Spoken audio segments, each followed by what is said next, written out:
You're listening to the Archaeology Podcast Network. Hello out there in Archaeology Podcast land. This is Dr. Alan Garfinkel. I'm the president and founder of the California Rock Art Foundation. And what we do is we identify, evaluate, manage, and conserve rock art both in Alta California and in Baja California. We conduct field trips, we have trainings, exercise, we do research, and in every way possible, we try to preserve, protect, and coordinate treasures of Alta and Baja California rock art, of which there are many and diverse.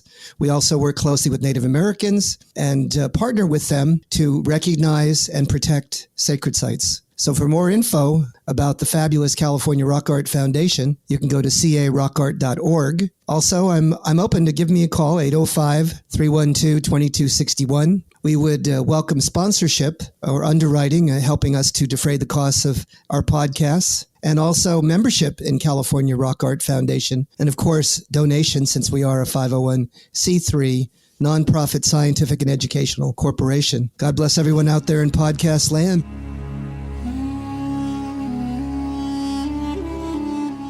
You're listening to the Rock Art Podcast. Join us every week for fascinating tales of rock art, adventure, and archaeology. Find our contact info in the show notes and send us your suggestions.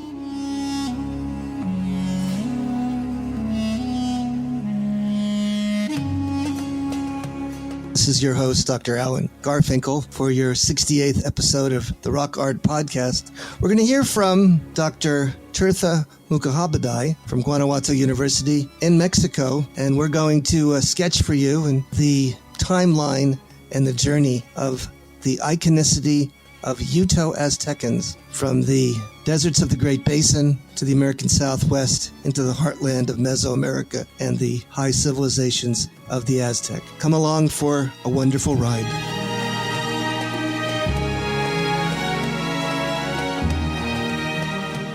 Well, hello out there with all you listeners in the Archaeology Podcast land. This is your host, Dr. Alan Garfinkel. I have to shout and announce that we're having quite a volume of listeners over the course of this Rock Art Podcast. We're the only rock art podcast in the world.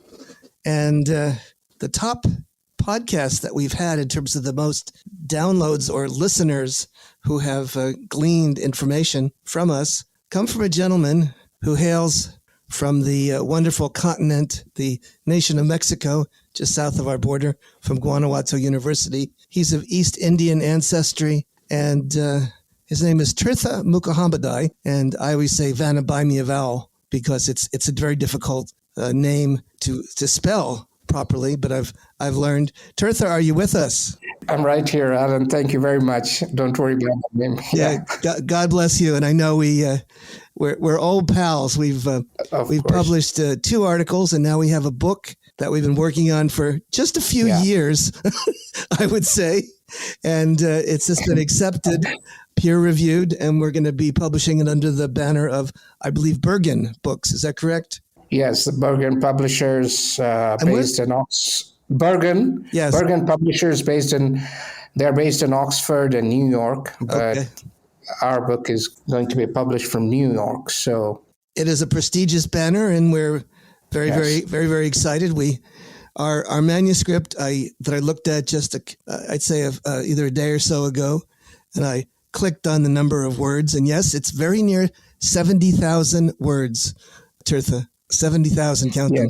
Yes. But we also have a lot of maps and images to maps and images and it's corroborate. Yes, yeah. And it's a remarkable journey.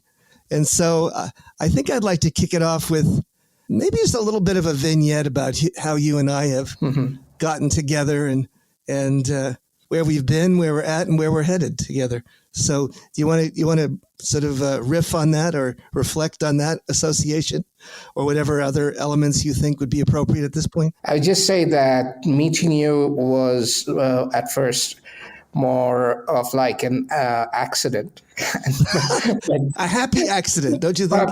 Yes. Happy accident is the best description, because you were from a very hard archaeology background with lot of emphasis on precision and findings and the metrics of rock art, of everything that pertains to cultural material studies, material culture studies. And on the other hand, I came from more of a background of cultural anthropological studies, hermeneutics, and I came to California in 2013 on a Fulbright senior research fellowship. And I didn't know anything about the California Rock Art Foundation or your works, to be honest, because I was simply interested in the rock art of the Cosos, and I came to Ridgecrest, and I wanted to know more about the rock art in this region, and the landscape fascinated me. And it was nothing like the kind of landscape that we have in India from where I come, as long as you are not traveling more towards the north and across the Himalayas into Tibet, towards Central Asia. But that backdrop, that sacred landscape context and Koso rock art, that interested me. And I tried to do some ethnographic cultural studies around the region at the University of California, Santa Cruz. And then I became familiar with your work and some of the other very important anthropologists and archaeologists and their work on the Koso rock art. And then I came to know more about your work, and then we got to communicate with each other, and we started, on this journey.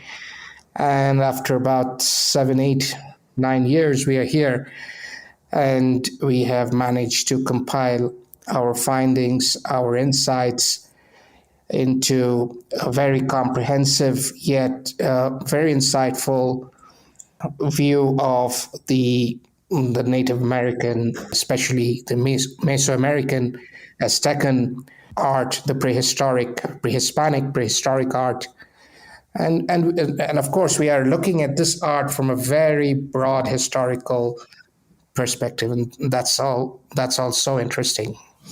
What's so fascinating about this is, serendipity plays into this so much. Yes. And it seems as though my research, it almost seems like, has been centered upon this Eastern California, this nexus between the far Southern Sierra, the Western Mojave Desert, the southwestern corner of the Great Basin. Call it the Coso region, but it's also the far Southern Sierra, the Inyo Mono, the Eastern Kern area, etc. And that particular area, from a research standpoint, has a tremendous tug because it's an area linguistically that's rather diverse. It is an area that some people have called it the potential proto-Numic homeland. It has the greatest linguistic diversity, yes, probably in the entire Great Basin. And as well, it's an area that other linguists have called it the proto-Uto-Aztecan homeland. Am I correct? Yes. It starts from, since we have been looking at that very early prehistory, we're not even sure if we could call it history from any tangibly rational perspective, because we have tried to look at what was happening when all the thermals set in after the glacial ice melts, which started from about 15,000 years before the Common Era, before present. And then as the ice started melting, and the human groups, populations in the region, especially in the Great Basin area, they started moving out more towards the eastern Sierra Nevada and southeastern Sierra Nevada, to be precise.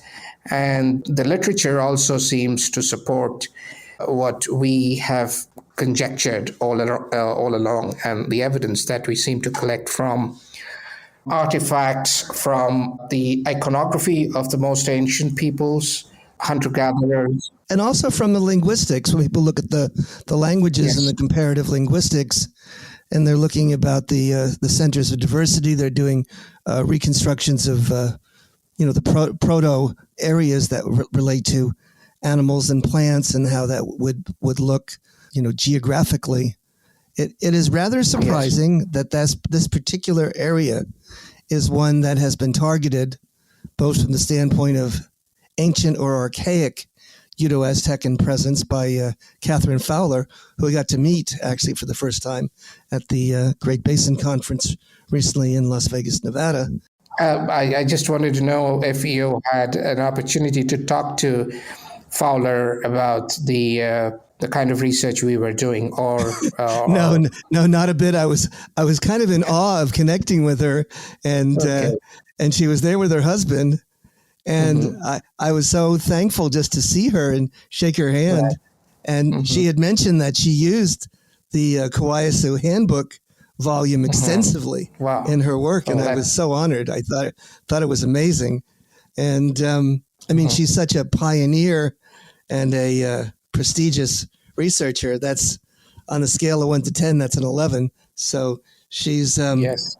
she's very influential and very knowledgeable, and this is a classic person who really has influenced my work from the last 50 years, I have to say. But in any event, what seems to be rather amazing is I live probably an hour and a half away from the Coso region and Ridgecrest, maybe 2 hours at most here in Bakersfield. That area has a tremendous tug on my heart as well as my head, because there's so many interesting questions and so many issues that seem to revolve around this piece of the California desert. That's layers of history we are looking at. Yeah, you wouldn't think that it would be such an amazing place, but yet in about 100 square miles, Yes. we have one of the most remarkable artistic records anywhere in the entire Western Hemisphere. Oh, yes, absolutely, Alan. I mean, you are in awe of Catherine Fowler, and, Fowler, 1983, Yeah. in her seminal research, she elevates this whole hypothesis of the origin of the Uto-Aztecan homeland.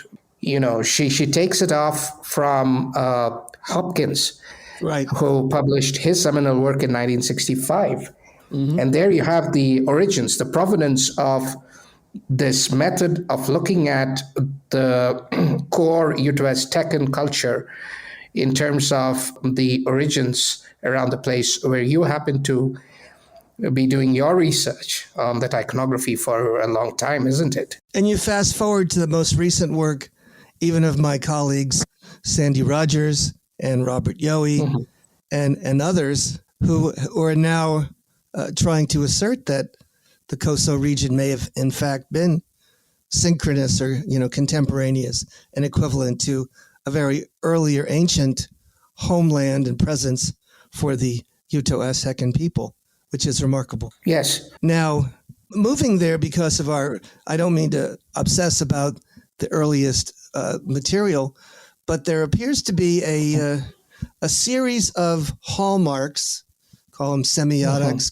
call them metaphors, what have you, that appear to connect the dots all the way from Eastern California to the American Southwest to the northernmost parts of Mexico, right into the heartland of Aztec country. Yes, the debate. The debate is very interesting, and now we have started calling it the homeland debate. But the debate was actually started by linguists.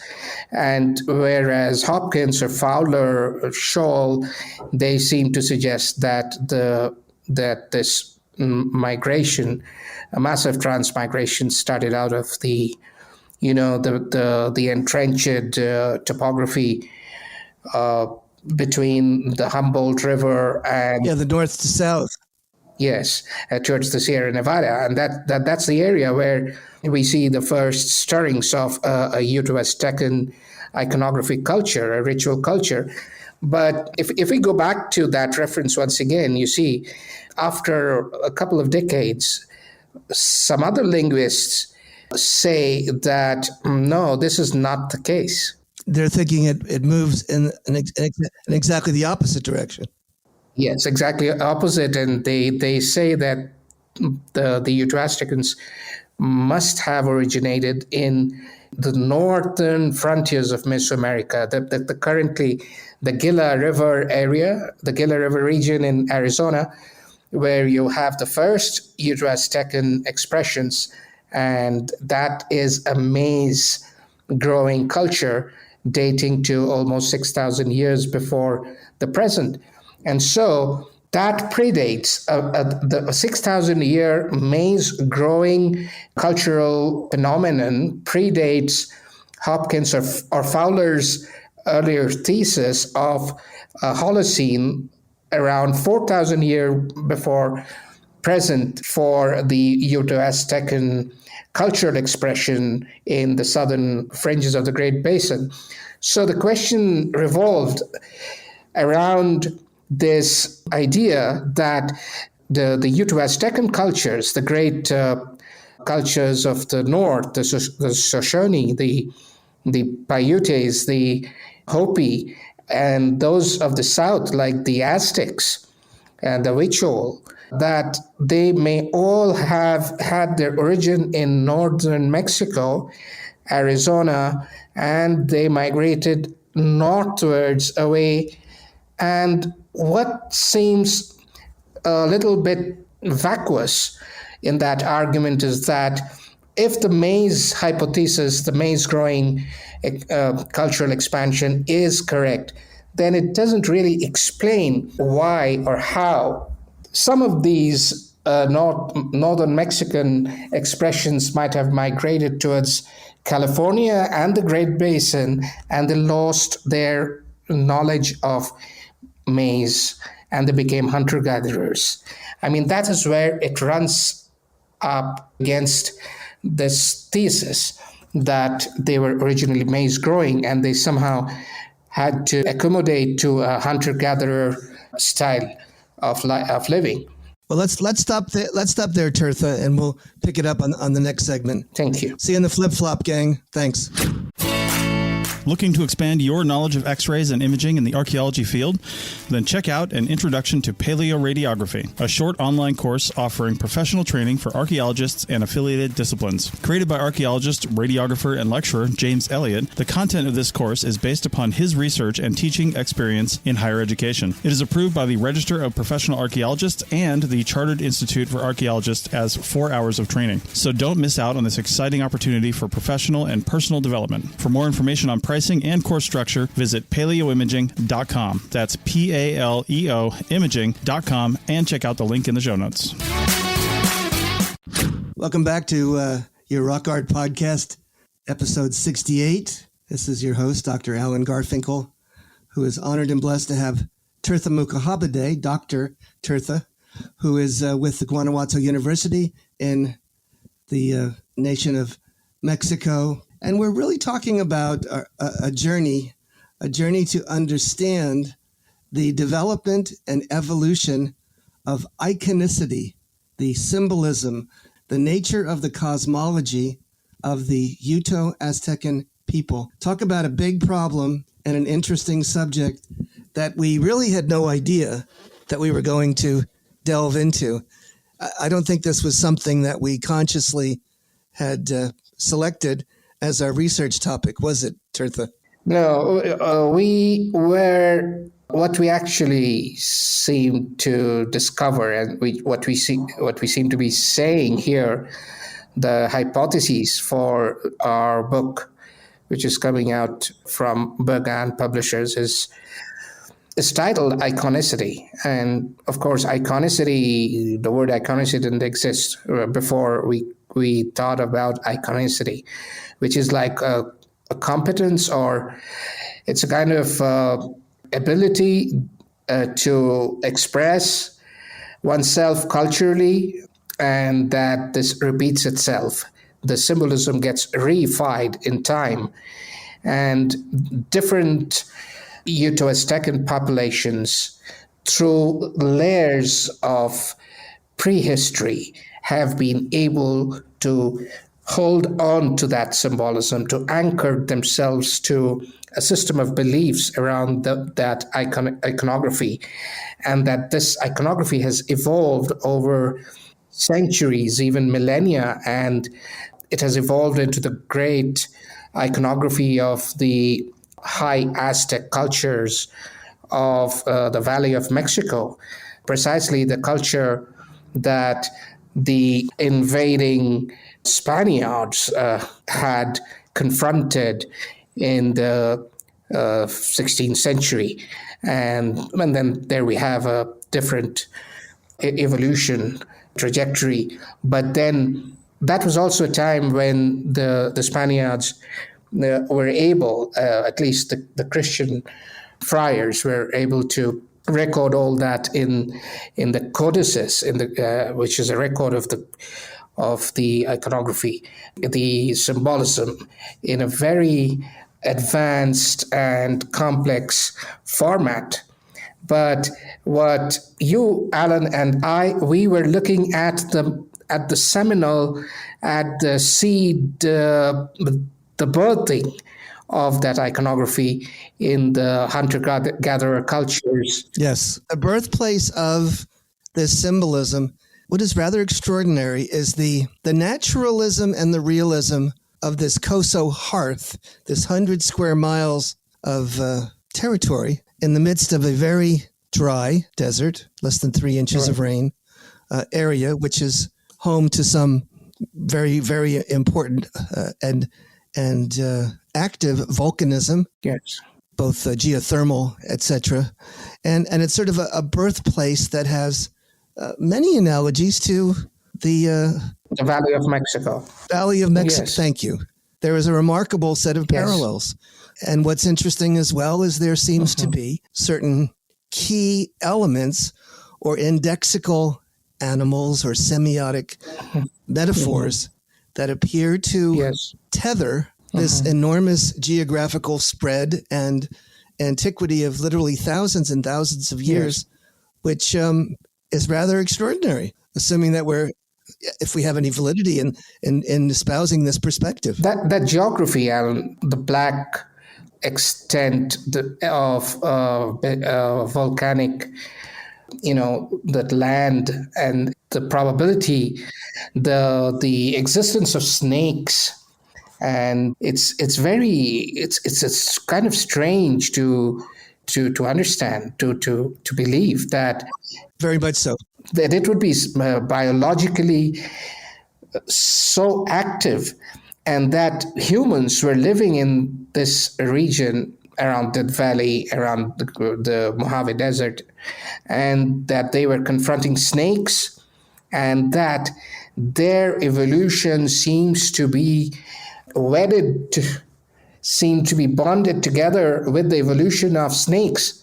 And, there's a theory which says that humans have not have been able to tame the grass, but that grass itself, the grain, the grass which feeds, has domesticated humans. So, it's just fascinating. It's like an analogy, because snakes seem to have shaped this culture.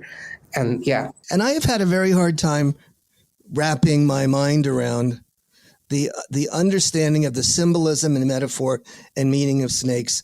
I, until fairly recently, just didn't understand, really didn't get it, because, and I had probed deeply and understood other animal symbols, but the snake was one that this, as a metaphor, which is so ingrained in sort of the Western industrial mind as something of, a sinful or negative nature, or something to deal with as an apex predator. And to see that wrapped up in a religious metaphor, is kind of counterintuitive, is it not? Of course. This is like a culture, a whole humanity in this region, which is showing us that symbol of death in life, the snake, is so integral to human existence, and that it's right there. And if the snake if you don't attack the snake and if you leave it alone, what happens to you? Or if the snake is coming back at you and it emerges as death, as then it opens up a portal to eternity. And all these basic Right. emotional instincts, the emotions, the basic Yeah, human these emotions. deeply held basic instinct Yes. emotions, this neurotheology, as you put Yeah. it, the neurophysiology of people, even from Yes. birth, without ever seeing Yeah. snakes. There is an ingrained instinctual basis of fear and awe and some sort of Yeah. repulsion Yes. to snakes. And an admiration. I mean, they are dancing with snakes. They worship the snakes, and then they draw the snake. They try to make an icon of the snake, and so that is what sustains their belief in a continuity of life, in sustenance, in preservation of species, and the continuity of generations and integrity. All these values come together in the image of the snake, right from the hunter-gatherer phase of iconography. So as I began to probe, and I said, well, how do you get the positive elements from this here snake? What is it that is associated with a snake and the ability to produce abundance and plants and rain and life? And I said, this is really interesting. So as I began to probe, and thanks to some individuals from Mexico, by the way, who have studied this imagery and meaning, they tell me, first of all, that when it rains, the burrows of the snakes fill up with water and the snakes come out. So that would bring us, snakes bring rain. Also, they meander on the ground, such as water. And so it looks like there's a parallel in terms of the movement. Plus, snakes have an odd way of losing their skin and also then continuing life. And so it's a sort of a metaphor for resurrection or rebirth or renewal. Well, that's a nice package of meanings, all conceptualized by the habits and habitats of snakes. I mean, the metaphorical imagination, if it existed, it couldn't have found a better expression than it does in the way the Uto-Aztecan culture has created the iconography of the snake. I mean, the snakes appear in almost all mythologies around the world, and they play a central part in so many religious narratives, early mythological narratives. And in the hunter-gatherer, the forager phase of the Uto-Aztecans in the Great Basin, you get to see a very simple yet a very profound interaction with this symbolism. And you see it on the rock surfaces. Right. But you get this intermingling, certainly in Koso at a higher, more sophisticated level, where they're showing these animal-human figures. And I, of course, would argue that many of them, if not most, are female. They are adorned with feathers, as you and I both know, often with quail plumes. And they appear to be intertwined with snakes or have a snake pattern within their bodies, or snakes themselves appearing within their torsos. Avian legs, avian feet, feathers. I mean, does this sound very familiar to some sort of a Mesoamerican symbolism?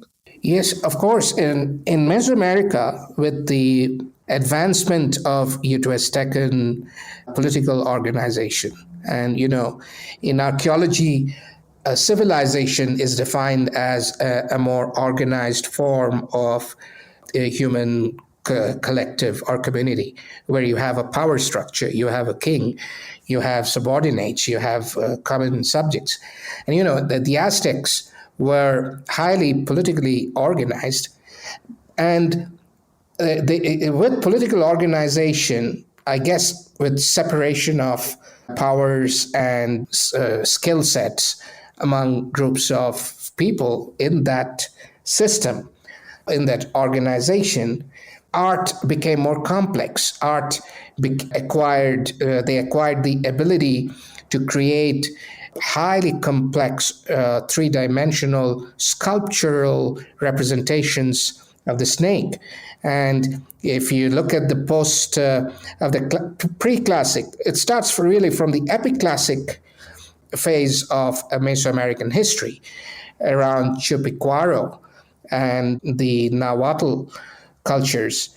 The tremendous advancement in pottery design, ceramics, in sculptures, in three-dimensional symbolism, you get to see representations of not just the snake, but we come across the consciousness of the water symbolism, thunder, rain, so integral to their survival, and the god of rain, which is Tlaloc for the Aztecs, is also a snake. And if you look at the head of Tlaloc with the fangs, it's like a zoomorphic, hybrid, anthropomorphic symbol, which incorporates the significance of water, the significance of thunder and energy, and it's a snake, which is like standing on the frontiers of life and death. And the awe-inspiring symbolism of Tlaloc, if you look at images and some of the representations of Tlaloc in the codices, but the codices would be more of a flat two-dimensional, they give us a two-dimensional view of the same themes. But if you look at the sculptures, and if you look at, this place very near to from where I'm talking to you, in Guanajuato, Plazuelos, you see this a simple thunder, sculptures of thunder. So how could they, look at the innovation. They sculpt thunder with rocks. And that is a symbol of Tlaloc. It's very similar to the Koso zigzagging lines around their animal masters. Yeah, and I think also, I know that there's this overlay of archaeoastronomy, or the relationship of what we're talking about here vis-a-vis the snake, and how it is embellished or perceived against the pyramids, correct? That there is some sort of a serpentine exposition at certain times of the year that appears on the pyramids themselves. Am I correct? You have referred directly to the classic Teotihuacan, the phase of the highest maturity in the metaphoric, iconic imagination, where the snake water symbolism is taken to its transcendent heights, and where it gets related to an astronomical vision. Yeah, alignment. Yes. So it's amazing. It's amazing. Yeah. And so this winter solstice or summer solstice, whatever we're talking about, either the sunrise or the sunset, has tremendous significance, both for the Aztec state level civilization. And here's where it's repeated again in a rather exuberant and sophisticated style. And with that, we'll catch on the flip-flop gang and stay around for segment number 3. Welcome back to part 3, segment 3 of your Rock Art Podcast, episode 68. I've got the honor and blessing of having Dr. Tirtha Mukhopadhyay from the Guanajuato University with us from the state of Mexico, talking about our upcoming book and the journey that we've taken to understand Uto-Aztecan iconicity. Probably in this segment, we're going to talk about several things, but I think we're going to bear down on Quetzalcoatl and also maybe talk about Coatlicue and maybe even touch upon a little bit of the historic iconography and symbolism that represents the national culture of Mexico. That would be, I think it's be enough to talk about in 16, 18 minutes, don't you think? Yes, of course. What about Quetzalcoatl? What is a quetzal? The bird. The plumed serpent. Yes. Yeah. It's a feather. Feathers. Quetzal is the green feather. I've seen the Quetzal bird, Yeah. and it has an enormous plume on its feathers, and that's where they get the Quetzalcoatl, which is the Quetzal bird, and coatl, of course, is the rattlesnake. Yeah. So that's what you get the plume serpent from. Yes. Yes, the coatl, that word Nahuatl combines the suffix forms of words with a double consonant like TL, coatl. But what our research has also shown, something which tends to come out of linguistics once again, that Yes. that word coatl or qua it's the Uto-Aztecan root word for snake. And almost all the Uto-Aztecan languages have the word Koa, K-O-A or C-O-A, however you wish to write it, as the root or base word for the snake. And at times it refers mostly to the rattlesnake, but also to the gopher snake. Yes. And at times to the variations of those species, all found in the desert west and northern Mesoamerica. And if you look at the origins of the word, and if you look at, the seminal work in this context was done by Greenberg, Rulon, very interesting Amerindian etymological dictionary. So Amerindian is a phase of the Native American languages which predates the Archaic, probably from very far back in the 7th millennium before the present. It's the Amerindian phase where the language distinctions of the Uto-Aztecan groups and other related language groups in North America may not have differentiated so well because those populations may not have gotten to be so well defined. It's like the Proto-Indo-European language phenomenon that may have been responsible for the development of the European, Middle Eastern, Iranian, Indian language family. So you can compare the Amerindian language family phenomenon to the Indo-European language family phenomenon in Asia.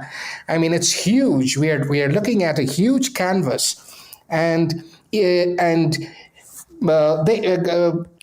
Greenberg has identified. He has made a list of so many root words for snake, not just in the north of America, but in the Andean and the southern expressions, and in Central America, the Chibchan and the Tanoan group of languages, which may have been the most archaic forms of Uto-Aztecan, and everywhere. If you the root word is kan, kan, K-A-N in modern English spelling. The Mayan word Kukulkan. From the Kukulkan in Mayan. The Maya. Yes. Yeah, I didn't realize that. Of course. Yeah. I mean, this K, the K-A, the K-O-A syllabic cluster represents snake from an antiquity that we cannot even imagine to have existed before. And this, therefore, the consciousness of the snake must have existed with the Amerindians, the first Native Americans, the Paleo-Indians, just as much as it did for the later Uto-Aztecans, and of course, the very recent Aztecans and the Numic. So we are looking at a universal symbolism of a kind of which we do not have a parallel in the entire world. So if you look at the Tokic people as an example for Uto-Aztecan, so Quetzalcoatl. Yeah. So as you're trying to understand what these images are and what these representations are and how they depict the snake, it's done either in a triangle or a diamond.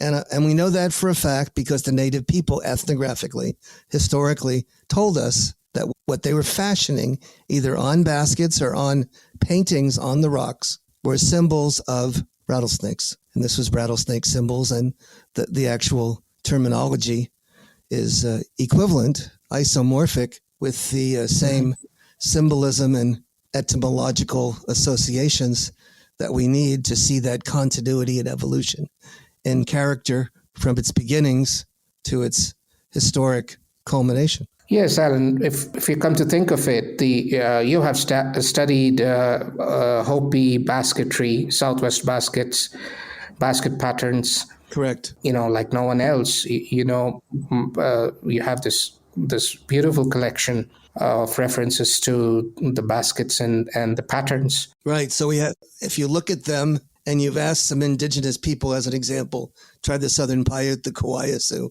as an example, a Uto-Aztecan, expression, and they'll tell you that the triangles are a basket pattern called in their native language Togarikidi, which is the pattern for the rattlesnake. And then the other pattern, of course, is for the gopher snake. And those words are embedded in a descriptor explaining the design elements in the basketry. So there's no possibility of misunderstanding that that's what they're representing. Same thing goes with, of course, the coming of age rites, mainly for girls, but also for boys, that created these remarkable imagery in Southern California for Uto-Aztecan, Northern Uto-Aztecans of the Takic realm. And this was the imagery that was used. And the reason I bring that up is because those diamonds and zigzags and triangles continue for thousands of years as representations as part of Uto-Aztecan cosmology, semiotics, neurotheology, all the same under one umbrella. How would you characterize it, Tirtha? That's hard linguistic evidence right there, Alan, that you're citing for us. Like the word togaditu, the togoa, I think that's the Namic standard word for a snake, a rattlesnake, and the goa is the GOA syllabic construction represents a switch from the KOA koa or the COA koa, which comes out again in Quetzalcoatl or in Kukulkan, in the Mayan Kukulkan. This is hardly evidence. So what do the Aztecs say about the origin of their serpent, their feathered serpent main deity? Where did that particular animal-human figure that was so central to their cosmology come from? Where was it birthed? Who was its parents, etc.? The Quetzalcoatl is a specifically Aztecan. The codices would seem to suggest that the Quetzalcoatl, the word itself, appears in the mythology, in the narratives, oral narratives of the slightly pre-classic Aztecs, and that's where. So we are looking at about 1,000 years, like 600 to 700 AD and after, in the Common Era, and there with the memory of Quetzalcoatl comes through from those narratives. There are various versions of the narrative of the origin of Quetzalcoatl, who is the son of the mother goddess. And the mother goddess was another snake goddess. Mm-hmm. What was the her mother name? goddess was Tonantzin. Tonantzin, okay. Tonantzin? Yep, okay. So there's a mother goddess, and then there is plumed serpent god, and we are treading into territory of linguistics, ethnography, And we are not experts, but we primarily look at the iconic symbolism. But what we know, what we gather from that research, that literature, is that this plumed serpent, which can fly up and then down, this movement, the idea of movement, is central to the symbolism, because Quetzalcoatl is like Venus. It's the morning star and the evening star, and so it goes down, it dips into the netherworld, the other side of the world, and then it comes out again in the evening in all its resplendence, its glory, and a symbol of constancy, a symbol of permanence and eternity and faith and whatever you call it.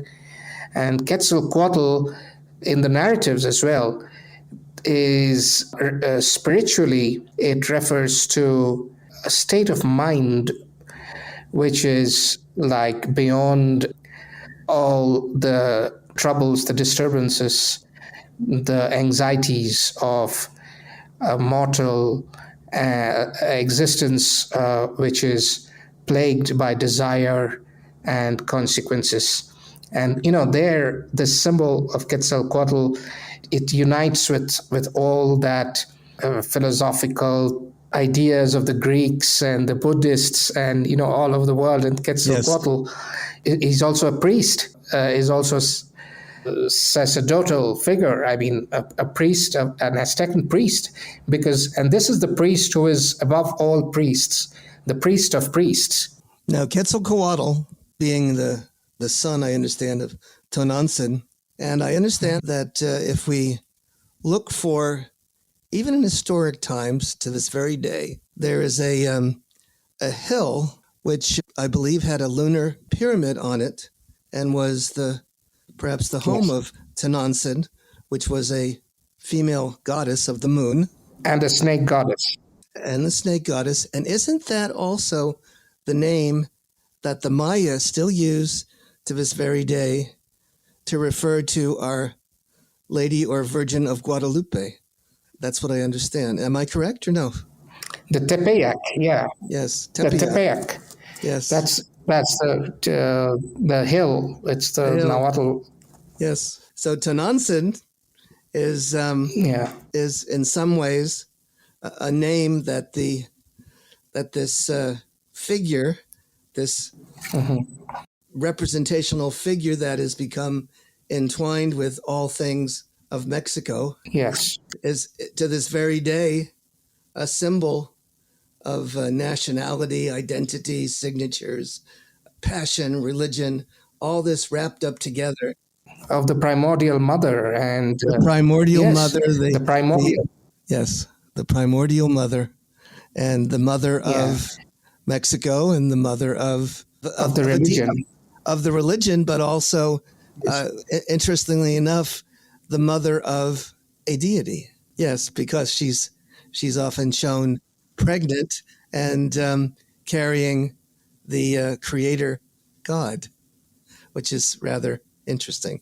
I mean, this is an inconclusive project, because it is inconclusive in a positive sense. I mean, you can't stop exploring the significance of this symbolism. Exactly. And and Quetzalcoatl is the son of Tonantzin, and the father, the son is the father, and the mother is Earth, and Quetzalcoatl is Venus, and this all weaves into the Catholic faith of this great civilization, and it's amazing, it's magical, and we could continue this discussion for hours on end and sort of include all of this other related material. Yes.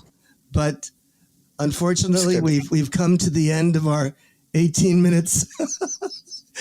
Would you like to sign out, Tirtha, and say something to our broadcast audience? I mean, I could only say congratulations to Chris Webster for this wonderful podcast, the idea of the podcast on rock arts, on the most elemental symbolism that we have in humanity, in human culture.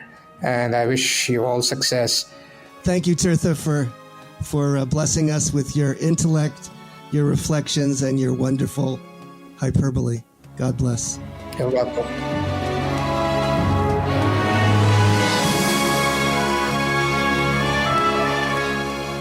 Thanks for listening to the Rock Art Podcast with Dr. Alan Garfinkel and Chris Webster. Find show notes and contact information at www.archpodnet.com/rockart.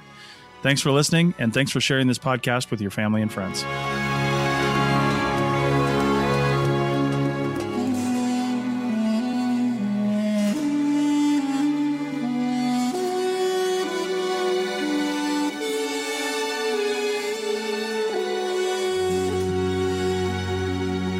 This episode was produced by Chris Webster from his RV traveling the United States, Tristan Boyle in Scotland, DigTech LLC, Culturo Media, and the Archaeology Podcast Network, and was edited by Chris Webster and Rachel Roden. This has been a presentation of the Archaeology Podcast Network. Visit us on the web for show notes and other podcasts at www.archpodnet.com. Contact us at chris@archaeologypodcastnetwork.com.